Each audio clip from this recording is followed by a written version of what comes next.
Au cours des plus de 120 années qui séparent la Boston Tea Party des attentats anarchistes de 1920, les États-Unis sont devenus une nation industrialisée.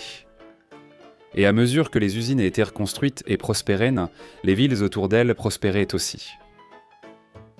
Les propriétaires d'usines et d'industries sont devenus riches et puissants. Et les personnes qui travaillaient pour eux n'étaient plus les plus pauvres parmi les pauvres. Avec l'industrialisation de l'Amérique s'est formée une nouvelle classe moyenne. Des familles pouvant se permettre de meilleurs vêtements, de meilleures maisons et une vie meilleure. Les systèmes de tramway, de chemins de fer et de nouveaux moyens de transport émergents comme l'automobile. Cela a permis aux personnes qui travaillaient dans les usines, les magasins et d'autres industries, ou les supervisaient, de ne plus être obligés de vivre à proximité, en ville. La maison familiale pouvait désormais être construite à la campagne ou en banlieue, loin de la saleté et la poussière de la ville. Mais tandis que les chefs d'industrie s'enrichissaient et que la classe moyenne parvenait à vivre confortablement, il y avait encore ceux qui en voulaient davantage. Alors que les premiers rebelles, comme les hommes qui ont attaqué le port de Boston en 1773 l'ont fait avec un but noble, la liberté face à une domination oppressive, les hors-la-loi de la fin du XIXe et du début du XXe siècle étaient motivés, principalement par leur prétention à la richesse, mais surtout au pouvoir, et celui que jamais aucune somme d'argent ne pourrait acheter. L'ascension du gangster en Amérique était celle par laquelle des hommes cherchaient à profiter des vices de leurs semblables. Et ce qui ne pouvait pas être acheté avec de l'argent ou le péché, l'était avec des poings, des couteaux et des balles.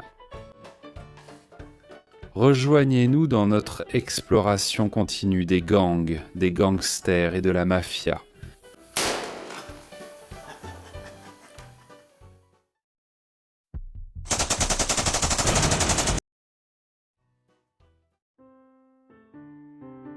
Ici, couronnée de lumière, elle se tient, tenant dans ses mains tendues le plaisir et la santé, avec son bouclier orné posé sur la roue de la bonne fortune, suggérant des joies encore cachées, plus grandes que la richesse.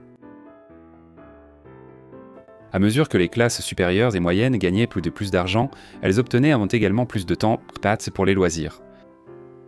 Maintenant que les voyages en train étaient redevenus encore plus abordables pour les classes moyennes, l'essor des destinations de vacances et des villes de villégiature commença. En 1819, le docteur Jonathan Pitney ouvrit un cabinet médical sur l'île d'Absecon, dans le New Jersey. Remarquant le climat idéal de l'île, Pitney demanda avec succès aux autorités locales de construire une voie ferrée jusqu'à l'île afin d'y établir une station climatique. Plus tard, Pitney fut surnommé le père d'Atlantic City par le trésorier de la ville à l'époque de la Prohibition, Enoch L. Knocky Johnson. En 1870, la première promenade en bois, la ligne de chemin de fer et la route à péage menant à Atlantic City avaient été achevées. Et au moment où la Prohibition entra en vigueur, Atlantic City se surnommait le terrain de jeu du monde. Elle accueillait non seulement des familles en vacances, mais aussi d'importants dirigeants politiques et industriels, souvent en voyage d'affaires ou en vacances, et spécifiquement sans leurs épouses ou leurs familles. Les cartes postales et les brochures de l'époque dressaient un portrait idéal d'Atlantic City. Les textes fleuris et les illustrations colorées vendaient en la station comme un paradis et masquaient habilement les affaires politiques et criminelles douteuses qui se tramaient derrière la façade romancée de la ville. Bien que la prohibition et le crime organisé aient contribué à façonner Atlantic City, la station balnéaire restait en elle-même une ville de villégiature intrinsèquement populaire et rentable. L'industrie du vice, l'alcool qui coulait à flot et ce qui équivalait à des jeux d'argent et de la prostitution quasi légalisée n'était ni que la cerise sur le gâteau pour une grande partie de la clientèle d'Atlantic City. depuis Atlantic City, la plus grande station balnéaire d'Amérique. Atlantic City est l'un des endroits les plus intéressants d'Amérique. Non seulement parce qu'en tant que station balnéaire ouverte toute l'année, elle bénéficie d'une saison pratiquement sans fin, mais aussi parce que c'est une ville importante parmi les municipalités du Nouveau Monde. Ses bâtiments publics sont élégants. Ses intérêts commerciaux sont nombreux. Ses écoles et autres institutions sont grandes, modernes et bien gérées. Son service d'incendie professionnel est bien équipé. C'est à tous égards un endroit des plus désirables où vivre. De nombreuses personnalités de Philadelphie, de New York et d'ailleurs viennent y résider toute l'année ou une partie de l'année et profiter de la vie à l'hôtel et en cottage d'Atlantic City. Et tandis que d'autres stations balnéaires à travers le monde se sont contentées de copier timidement, elle s'est allongée et renforcée, reconstruite et renouvelée jusqu'à aujourd'hui. La structure a été élargie dans la plupart des endroits jusqu'à 60 pieds et s'étend sur 8 miles le long du front de mer d'Absecon, depuis Lanley jusqu'au-delà du quartier chic de Chelsea, Ventnor, Margate City et Longport. La vie, la lumière et la couleur que l'on voit sur cette promenade pendant les premières heures du soir sont indescriptibles. C'est un défilé de mode sans fin, une grande revue dans laquelle chacun est à la fois spectateur et spectacle. À Pâques, c'est le défilé de mode national. L'animation, la bonne humeur débordante, les rires, l'hilarité contagieuse de cette foule joyeuse sont irrésistibles. Les grands bazars, les boutiques colorées de toutes les nations, les expositions nationales attrayantes, la gaieté débordante des enfants qui jouent, les flottes de chaises roulantes, le défilé de mode perpétuel, les 1001 petits fragments de vie, et tout au long de cette grande artère, tout se fond en un magnifique panorama de plaisir suprême et de détente. Même avant la prohibition, la ville tirait profit des désirs de sa source de vie, les touristes. Atlantic City autorisait non seulement la vente d'alcool le dimanche, mais aussi une industrie du vice comprenant la prostitution et les jeux d'argent. Ces activités restaient illégales dans l'État du New Jersey, mais les dirigeants de la ville ne faisaient tout simplement pas appliquer les lois. Trop d'argent était à gagner grâce aux pots de vin dessous de table et à la contrebande d'alcool. Alors que la popularité de la station balnéaire atteignait des sommets, même hors de son industrie du vice, la véritable renommée légendaire d'Atlantic City fut atteinte grâce à la création d'une plaque tournante pour un réseau criminel fournissant de l'alcool illégal à Philadelphie, New York, Boston et Chicago. Le crime organisé à Atlantic City a opéré pendant près de 50 ans sous la domination d'un seul homme.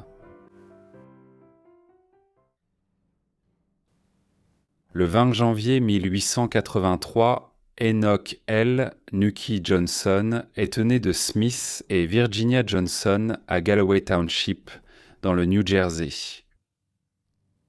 Quand Nucky avait 3 ans, son père Smith Johnson a été élu shérif du comté d'Atlantic et a déménagé la famille au chef-lieu du comté à Mays Landing. Dès son plus jeune âge, Nucky a observé son père utiliser la politique à des fins personnelles. En effet, Smith Johnson a établi le modèle de corruption et de racket que Nucky allait utiliser pour devenir l'un des patrons les plus puissants de son époque. Pour contourner les lois électorales stipulant qu'aucun shérif ne pouvait renouveler son mandat après une nouvelle élection, Smith Johnson a conclu un accord avec un partenaire, Sam Kirby. Pour un mandat, Johnson occuperait le poste de shérif et nommerait Kirby au poste d'adjoint. Ensuite, pendant le mandat suivant, Kirby servirait comme shérif et Johnson serait son adjoint. Au cours des 20 années suivantes, Johnson et Kirby ont alterné entre les postes de shérif et d'adjoint. Ils ont maintenu le contrôle sur le gouvernement de la ville et du comté, tout en supervisant les opérations du milieu à Atlantic City. Les deux mondes n'étaient pas toujours mutuellement exclusifs. En 1908, Nucky était entré dans le jeu politique et, pour ainsi dire, dans les affaires familiales. Il fut nommé adjoint de son père et 3 ans plus tard, Nucky devint lui-même shérif. En 1911, alors que Nucky était shérif, Woodrow Wilson, alors gouverneur du New Jersey, décida que le comté d'Atlantic avait besoin d'un grand nettoyage. Il nomma un juge spécial de la Cour suprême pour instruire les affaires et ordonna à son procureur général, Edmund Wilson, d'ouvrir une enquête devant un grand jury. En conséquence, le chef républicain de l'époque, Louis Cunley, Nucky Johnson et bien d'autres, furent inculpés de divers chefs d'accusation. Cunley a été reconnu coupable d'avoir illégalement reçu des contrats du comté et a été condamné à une peine de prison. Johnson, cependant, n'a été inculpé que pour avoir illégalement retiré des registres d'inscription et des résultats officiels des élections du bureau du greffier du comté. Et pour cette accusation, il a été acquitté. Lorsque la campagne de réforme du gouverneur a pris fin, elle n'avait réussi qu'à écarter Cunley du pouvoir et avait installé Nucky Johnson à sa place. L'acquittement a renforcé la réputation d'invincibilité de Nucky. Et en 1914, le conseil du comté d'Atlantic a élu Nucky au poste de trésorier du comté. Et pendant 30 ans, il a conservé ce poste. Il était bien connu que le bureau du trésorier du comté servait simplement de quartier général politique à Johnson. En 1916, Johnson a étendu ses activités politiques au-delà des limites de son comté. Il a dirigé la campagne de Walter E. Edge pour le poste de gouverneur. Et lorsque Edge a été élu, Johnson a été récompensé en étant nommé greffier de la Cour suprême de l'État pour un mandat de 5 ans. La période de 1920 à 1930 a vu Johnson au sommet de sa carrière en tant que leader politique. Pendant cette période, non seulement il était le patron absolu d'Atlantic City et du comté d'Atlantic, mais il faisait aussi partie d'un petit groupe de dirigeants républicains qui contrôlaient le destin de son parti dans l'État. La base du pouvoir politique de Johnson était due au fait qu'il dominait Atlantic City. La population de 66 000 habitants était composée presque pour moitié d'Afro-Américains, et Johnson ainsi que son organisation républicaine contrôlaient en toujours totalement le vote noir. La force de son organisation résidait dans les activités de ses chefs de secteur noirs du côté nord d'Atlantic City. De plus, Atlantic City, qui était principalement une station balnéaire accueillant des millions de visiteurs chaque année, avait maintenu une politique libérale en offrant toutes sortes de divertissements à ses clients.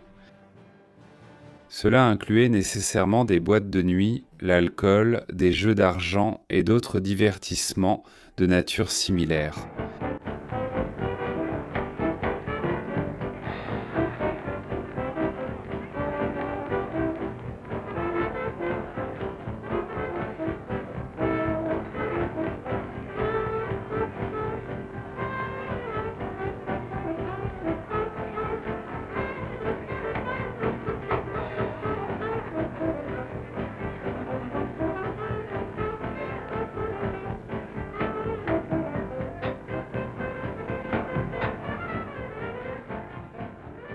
Mais une vaste armée de hors-la-loi a été recrutée et financée à une échelle colossale, mais beaucoup de nos meilleurs citoyens, estimant qu'il s'agissait d'une atteinte à leurs droits privés, ont ouvertement et sans honte ignoré le 18e amendement. Conséquence inévitable, le respect de toutes les lois a été grandement diminué. Mais la criminalité a augmenté à un degré sans précédent. J'en suis venu lentement et à contre-cœur à le croire. L'abrogation signifie se rendre aux criminels et aux corrompus qui défient et enfreignent maintenant la loi. La voie royale vers la grandeur nationale et la prospérité durable ne passe pas par la brasserie, la distillerie et le saloon. Le respect et l'application et non l'abrogation doivent être le programme de l'Amérique pour l'avenir. Ces activités, bien sûr, ont attiré de nombreux personnages du milieu. Et lorsque la nécessité l'exigeait, Johnson pouvait toujours compter sur un grand nombre de joueurs, de prostituées et d'autres individus peu recommandables pour apporter suffisamment de voix illégales en faveur de ses candidats afin de compléter le vote des Noirs. De plus, Johnson, grâce à ses pouvoirs de clientélisme, a pris le contrôle d'un bloc important de voix composé de tous les employés du comté et de la ville, de leurs familles et de leurs amis. Bien sûr, pour maintenir une organisation politique de ce genre, il fallait dépenser des sommes d'argent énormes, bien plus que ce qui pouvait être obtenu par des contributions volontaires ou par les cotisations des membres du club républicain. Johnson a contraint les employés de la ville et du comté à faire des dons pour aider à maintenir l'organisation. Mais il a principalement huilé les rouages de sa machine avec des fonds obtenus grâce à la corruption dans divers trafics, à savoir les jeux d'argent, la contrebande d'alcool et la prostitution. Pendant la Prohibition, Atlantic City regorgeait de bars clandestins. Les revenus illégaux de Johnson issus des contrebandiers d'alcool et des bars clandestins étaient énormes. De plus, pendant cette période, la corruption liée aux contrats routiers, aux permis de construire et aux travaux de construction de toutes sortes était très importante. En 1935, bien que Nucky ait eu de nombreuses maîtresses, il vivait ouvertement avec une actrice nommée Florence Osbeck. Il résidait dans un bungalow en stuc de style espagnol près de la promenade à Atlantic City et occupait également une suite à l'hôtel Ritz-Carlton. Les loyers de ces deux établissements s'élevaient à environ $5 000 par an, soit $84 000 en valeur actuelle. De plus, principalement pour la commodité de Flossie, il entretenait un appartement à New York au 128 Central Park South pour lequel il payait $2 200 par an. Les factures de vêtements pour lui-même et Mademoiselle Osbeck s'élevaient en moyenne à environ $3 000 par an. Nucky n'achetait que des costumes sur mesure à $150 l'unité et ses factures de nourriture atteignaient environ $3 000 par an car il avait un goût prononcé pour les homards, le caviar et les steaks. La facture d'alcool de Nucky s'élevait à environ $4 000 par an. Le champagne et le brandy de 18 ans d'âge étaient les seules boissons qu'il jugeait dignes d'intérêt. Il entretenait également 4 Cadillacs à 16 cylindres, qu'il gardait à disposition en permanence pour Mademoiselle Osbeck, pour lui-même et pour divertir ses amis et ses électeurs. Si la générosité de Nucky faisait de lui un héros populaire, il était largement connu que n'importe qui, quel que soit son statut social, pouvait venir voir Johnson pour obtenir de l'aide en cas de besoin, que ce soit pour un emploi ou simplement une livre de charbon supplémentaire en hiver. Cela a également fait de lui une cible pour une enquête fédérale. Johnson a fait l'objet de nombreuses enquêtes à de nombreuses reprises pour des accusations de contrebande d'alcool et de racket, mais les enquêteurs se heurtaient souvent à de nombreux obstacles. Un témoignage de la machine criminelle et politique bien huilée de Nucky, comme le documente un rapport. Les agents ont constaté qu'à part quelques entrepreneurs et propriétaires de grands clubs nocturnes et casinos déjà contrôlés par le fisc, presque aucune partie concernée ne tenait de livre ou registre digne de ce nom. Il était impossible de déterminer précisément leurs revenus, les agents ont donc reconstitué les dettes fiscales à partir de sources externes. L'autorité totale de Johnson sur une période de 30 ans et son immunité apparente lors des enquêtes précédentes avaient convaincu tout le monde à Atlantic City qu'il pouvait s'occuper de tout. Tout au long des enquêtes, les agents du Trésor ont constaté que les contribuables avec lesquels ils traitaient gardèrent le silence pour protéger Johnson, car ils étaient convaincus que Johnson arrangerait les choses pour eux. Cet état d'esprit allait plus loin. La corruption du réseau de Johnson a poussé bon nombre des personnes faisant l'objet d'une enquête à faire de fausses déclarations aux agents. Et, comme il apparaîtra par la suite, même à commettre un parjure, intimider des témoins, influencer des jurés et généralement entraver la justice dans les procédures fédérales, exactement comme ils avaient l'habitude de le faire dans les tribunaux du New Jersey. Finalement, les enquêteurs ont pu inculper Nucky pour fraude fiscale sur les sommes colossales que Johnson avait perçues auprès des propriétaires et exploitants de salles de jeu illégales et de maisons closes. Le juge chargé de l'affaire a fait remarquer « Le peuple agit uniquement via ses dirigeants. Et si notre République doit fonctionner et que la démocratie doit être préservée, ceux qui aspirent à diriger la vie publique, à guider le peuple, doivent et assument effectivement certaines responsabilités qui vont au-delà de celles du citoyen ordinaire. Certainement, l'une de ces responsabilités, la plus haute et la plus forte, est d'être exemplaire en matière de respect de la loi. Et à mon avis, cet accusé avait une responsabilité particulière en tant que citoyen peut-être le plus en vue dans la vie publique de sa communauté. En étant un exemple pour ceux qu'il dirigeait, dans cette responsabilité, il n'a pas été exemplaire dans le respect des lois. D'autre part, le jury a constaté, et je pense à juste titre, qu'il leur avait donné l'exemple en trichant et en fraudant le gouvernement, ce qui est, pour le moins, choquant. En juillet 1941, Nucky Johnson a été condamné à 10 ans de prison fédérale et à une amende de $20 000. Le sénateur d'État Frank Ap Farley a succédé à Johnson, conservant son pouvoir de 1942 à 1972, exerçant son influence en tant que sénateur d'État. Alors que Ap supervisait l'empire que Nuck avait créé, son propre pouvoir ne s'étendait qu'à la sphère politique. Comme l'a noté un chroniqueur, le pouvoir de Nucky était absolu. Plus tard, des accusations d'évasion fiscale seraient à nouveau utilisées pour faire tomber l'un des gangsters les plus notoires, un ancien collègue et confident de Nucky Johnson, Al Capone. Alors que des vices comme les jeux d'argent et la prostitution étaient facilement accessibles grâce à des hommes comme Nucky Johnson, ceux-ci approvisionnaient également la clientèle d'Atlantic City avec un flux apparemment inépuisable d'alcool. Des navires faisaient des allers-retours quotidiens avec des pays des Caraïbes et d'autres nations insulaires au large des côtes américaines, comme les Bermudes et Bimini.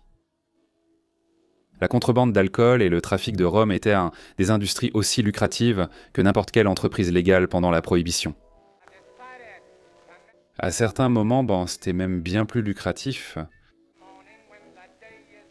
Le terme « bootlegging » serait apparu pendant la guerre de Sécession, lorsque des soldats faisaient le passer clandestinement de l'alcool et d'autres boissons alcoolisées dans les camps cachés dans leurs bottes. La contrebande de rhum a commencé pendant la Prohibition, lorsque des navires venus de Bimini approvisionnaient les bars clandestins de Floride en rhum bon marché. Les profits étaient faibles, car même si le rhum était bon marché, les coûts du voyage étaient élevés, notamment en raison du risque d'arrestation et d'incarcération. Bientôt, le whisky, le gin et le champagne se sont retrouvés à bord des navires des contrebandiers de rhum. C'est ainsi qu'a commencé un réseau de distribution qui reliait et desservait les grandes villes comme New York, Boston et Chicago, où le bénéfice sur chaque bouteille d'alcool était multiplié par 10 ou plus. Pendant la Prohibition, les eaux internationales commençaient à 3000 nautiques au large des côtes des États-Unis. Là, des files de navires attendaient leurs clients, chargés de caisses d'alcool illégales, dont beaucoup étaient déjà destinés à des syndicats criminels. Mais le reste était disponible, premier arrivé, premier servi, pour quiconque possédait un navire en état de naviguer et suffisamment d'argent. La Room Row, comme on l'appelait, était la voie par laquelle les organisations criminelles de la côte Est se procuraient de l'alcool pour leurs opérations de distribution. Mais cela a rencontré un léger obstacle en 1924 lorsque le Congrès des États-Unis a étendu la limite à 12 000 nautiques au large. Pourtant, les contrebandiers d'alcool et les trafiquants prospéraient. Et le premier à établir ce réseau fut un constructeur de yachts de Jacksonville, en Floride. En 1921, William Frederick Bill McCoy était connu à Jacksonville, en Floride et tout le long de la côte Est comme un constructeur de yachts de luxe, travaillant pour une clientèle prestigieuse telle qu'Andrew Carnegie.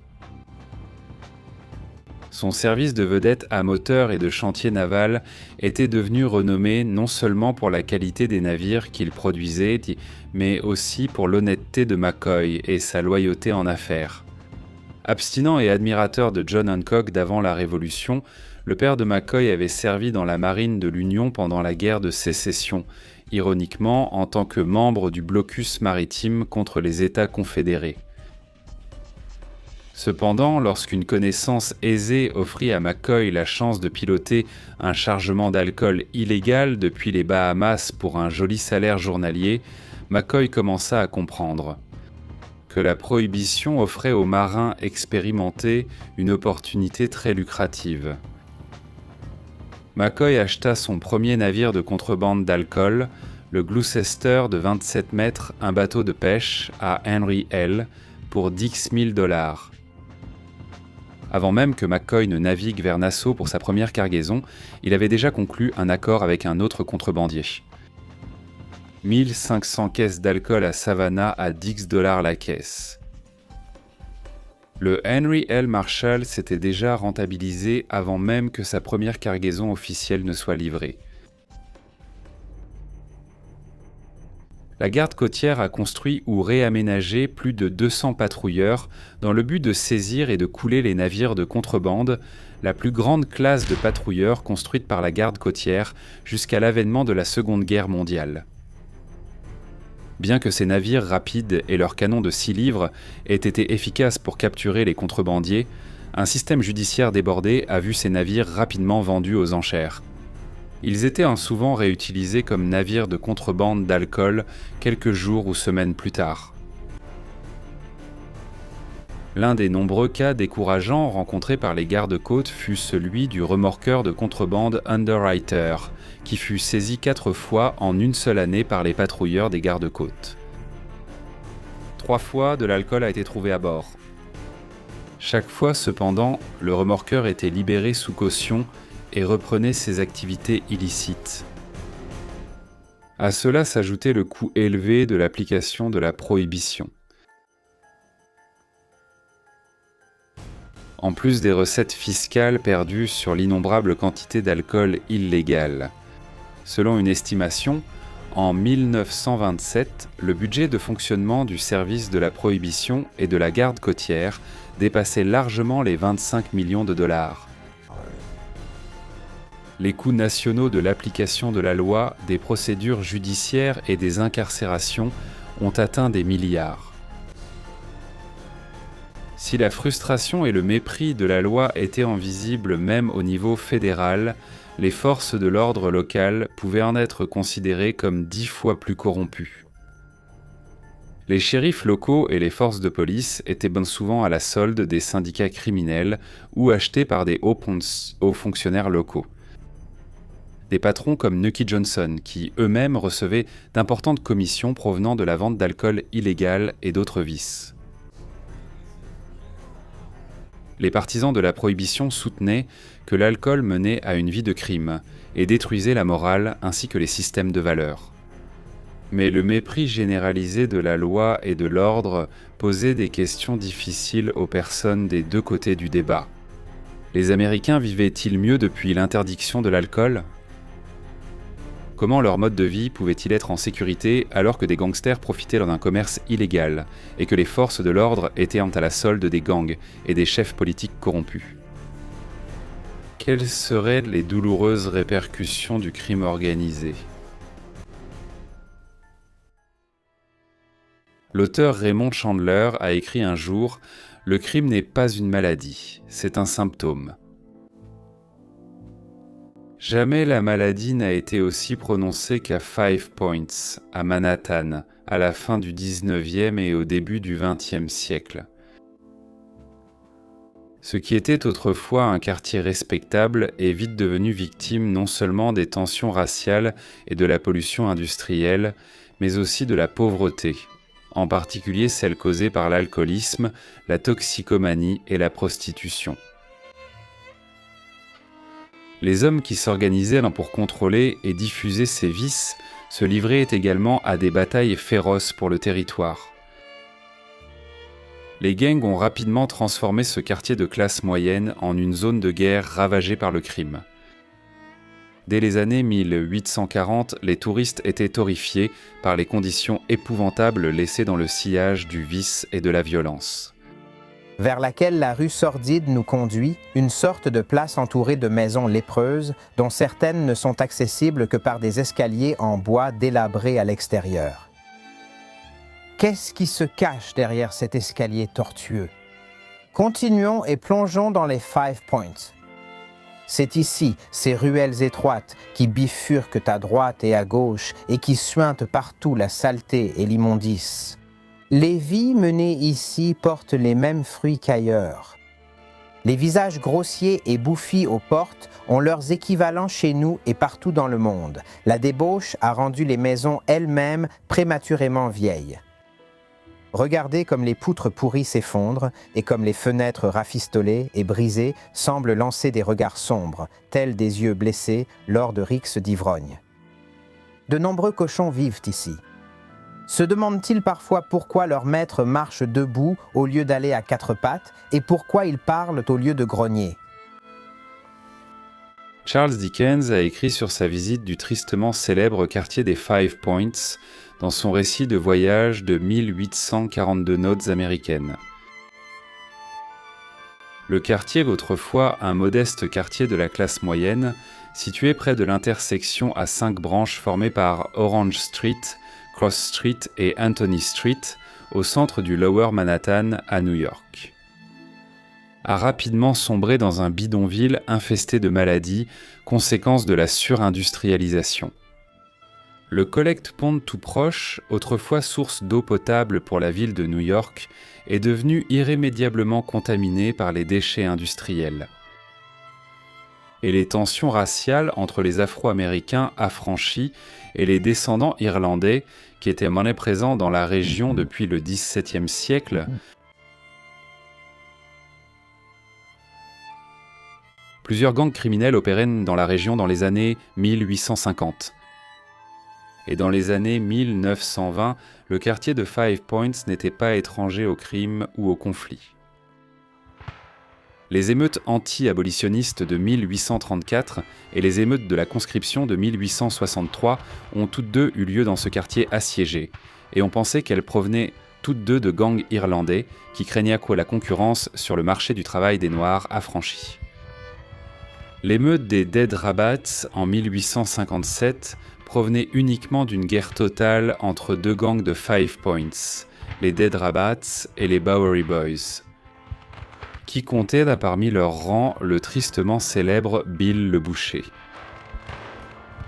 Lorsque les Dead Rabbits ont attaqué et saccagé le quartier général des Bowery Boys, ce qui s'ensuivit fut près de 3 jours d'émeutes et de pillages, non seulement de la part des deux factions rivales, mais aussi de gangs criminels venus de tout New York. Près de 1000 membres de gangs sont descendus dans les rues, se battant au corps à corps avec des armes à feu, des pierres et des gourdins. En plus des criminels, des centaines d'autres personnes sans lien avec les gangs ont commencé une campagne de pillage dans le Bowery. Au départ, le quartier abritait des gangs criminels, principalement d'origine irlandaise, qui se disputaient le contrôle des activités illégales du quartier, comme la prostitution et les jeux d'argent. Mais avec l'afflux d'immigrants qui a diversifié la population du quartier, les gangs se sont eux aussi diversifiés. La mission de Five Points et le clergé opérant dans le quartier ont publié en 1854 un rapport sur l'état physique et moral de la zone. Alors que le quartier était déjà assiégé par le crime, le vice et la maladie, ce récit bouleversant ne fut qu'un prélude à la descente du quartier, vers une communauté encore plus gangrenée par la maladie et le crime. Bien que le gang de Five Points soit connu pour sa brutalité extrême dans les rues et lors des affrontements avec les gangs rivaux, il fut également l'une des premières organisations criminelles à établir un réseau à l'échelle nationale. Grâce au sens aigu des affaires de Johnny Torrio, le fondateur, le bras droit de Paul Kelly, qui verrait plus tard leur empire s'étendre jusqu'à Chicago, devenant finalement le chef de l'organisation de Chicago. Un autre membre du gang des Five Points finirait par devenir le gangster le plus puissant et influent du pays. Il n'y a pas d'argent bon ou mauvais, il n'y a que de l'argent. Derrière chaque grande fortune, il y a un crime. Du 13 au 16 mai 1929, une conférence s'est tenue à Atlantic City. Son objectif était de consolider et de faire avancer les plans pour la création d'un syndicat national du crime. Le chef de la pègre juive Meyer Lansky s'est marié plus tôt ce mois-là, et Nucky Johnson ainsi que d'autres chefs du milieu ont convaincu Lansky qu'Atlantic City serait l'endroit idéal pour mêler affaires et plaisir. Après tout, la ville faisait cela depuis plus de 30 ans. Des représentants de la mafia juive et italienne venant d'aussi loin que la Nouvelle-Orléans et la Floride étaient en présent, ainsi que des gros bonnets de Chicago, comme Al Capone, et de New York, comme Salvatore Luciano, mieux connu sous le nom de Charles Lucky Luciano.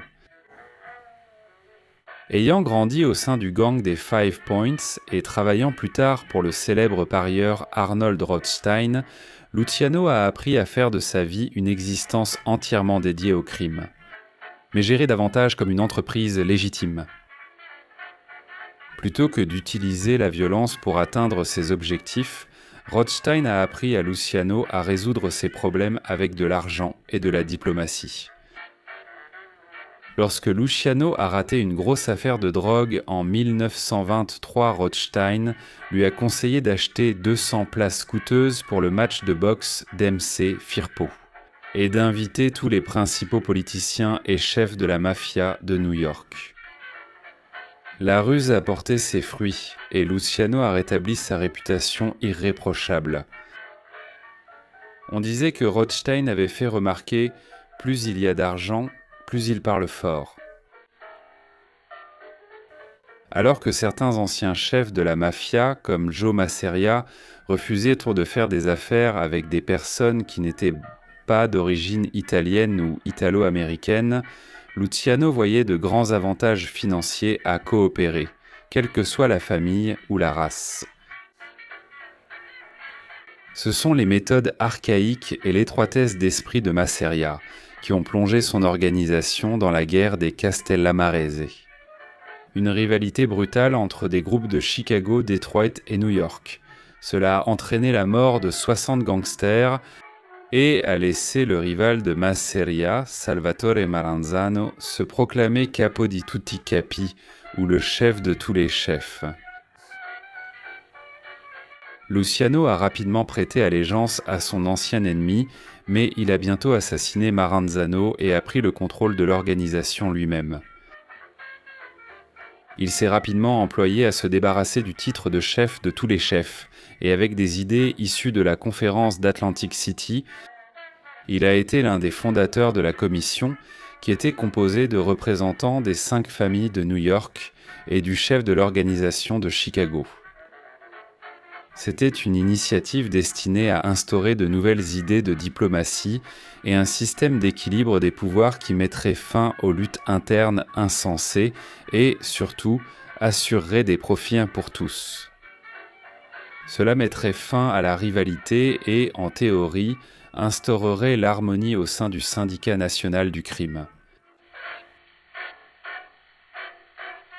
Il n'y a pas de chef des chefs, et j'ai refusé ce titre devant tout le monde.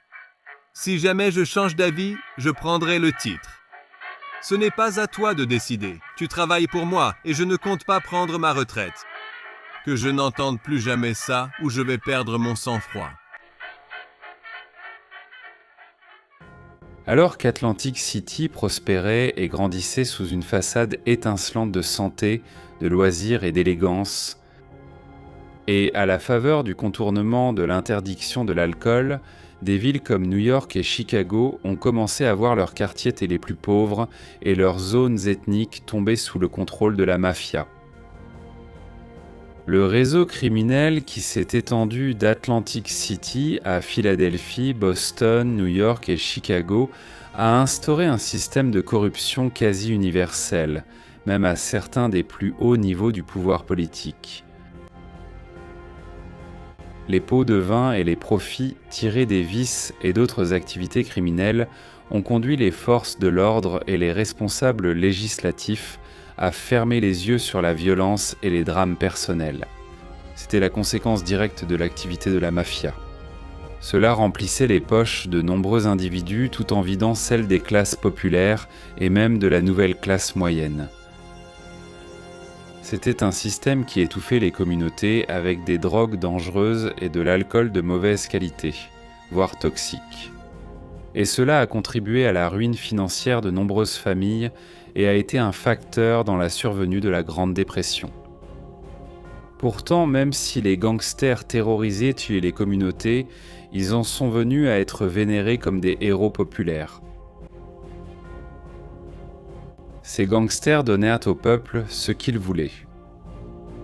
Et avec un système aussi hermétique en place, les gangsters pouvaient contrôler leurs opérations illégales avec efficacité et impunité.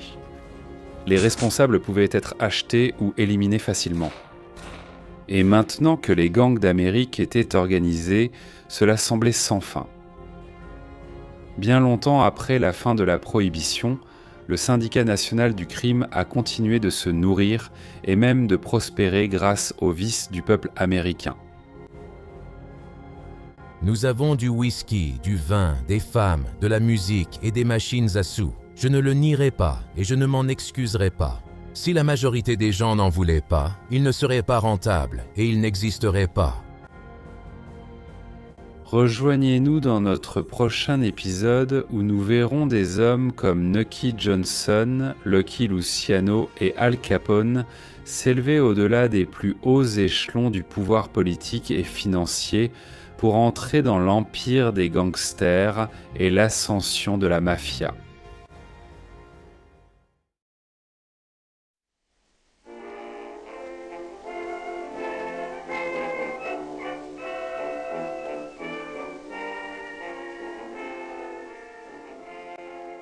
Merci de nous avoir suivis. Pour soutenir la production de contenu historique passionnant, aimez, commentez et partagez cette vidéo avec d'autres passionnés d'histoire. Et bien sûr, n'oubliez pas de vous abonner pour continuer à faire vivre l'histoire.